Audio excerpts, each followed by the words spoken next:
പ്രകൃതിദത്തമായി മണ്ണിലുള്ള ഒരു radio active മൂലകമാണ് uranium.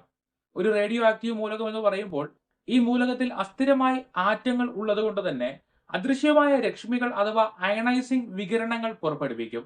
Uranium വ്യാവസായിക അടിസ്ഥാനത്തിൽ ഖനനം ചെയ്തെടുക്കുന്നത് കസാഖിസ്ഥാനിലും കാനഡയിലും ഓസ്ട്രേലിയയിലും ആഫ്രിക്കയിലെ ചില രാജ്യങ്ങളിലുമാണ്. ഈ ഖനനം ചെയ്തെടുക്കുന്നതിൽ തന്നെ രണ്ട് തരം യുറേനിയം ഐസോട്ടോപ്പുകളാണ് ലഭിക്കുക. ഒന്ന് യുറേനിയം 238, രണ്ട് യുറേനിയം 235. ഇതിൽ വളരെ അപൂർവമായി മാത്രമേ യുറേനിയം 235 ലഭിക്കുകയുള്ളൂ. അതിന് 100%-ൽ 1% സാധ്യത മാത്രമാണ് ഉള്ളത്. എന്നാൽ ആണവോർജത്തിന് വലിയ തോതിൽ ഉപകാരപ്പെടുന്നത് ഈ യുറേനിയം 235 ആണ്. ആഗോള വ്യാപാരത്തിൽ യുറേനിയം വിൽക്കപ്പെടുന്നത് അതിന്റെ കോൺസെൻട്രേറ്റ് രൂപത്തിലാണ്.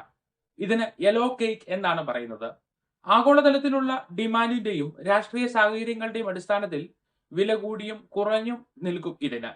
യെല്ലോ കേക്ക് എന്ന് വിളിക്കപ്പെടുന്ന കോൺസെൻട്രേറ്റഡ് രൂപം ഒരു പൗണ്ടിന് $60 മുതൽ $100 വരെയുള്ള വിലയാണ് ഇപ്പോൾ ഉള്ളത്. അതായത് 1 ഗ്രാമിന് 13 സെന്റ് മുതൽ 22 സെന്റ് വരെയാണ് വില. നിലവിൽ രൂപയുടെ വില അനുസരിച്ച് 1 ഗ്രാം യെല്ലോ കേക്കിന് 100 രൂപ മുതൽ 250 രൂപ വരെയാണ് വില. ഈ വില വരുന്നത് അസംസ്കൃത യുറേനിയത്തിനാണ്. എന്നാൽ ഈ സംയുക്തം ഒരു ഇന്ധന ആവശ്യത്തിനായി മറ്റും സമ്പുഷ്ടീകരിച്ച് കഴിയുമ്പോൾ ഇതിന്റെ വില വലിയ തോതിൽ വർദ്ധിക്കും. എന്നാൽ മറ്റേത് ഊർജ്ജ ഉൽപാദനത്തെക്കാൾ കുറഞ്ഞ ചിലവ് മാത്രമേ ആണവോർജ്ജ ഉൽപാദനത്തിന് വരുന്നുള്ളൂ.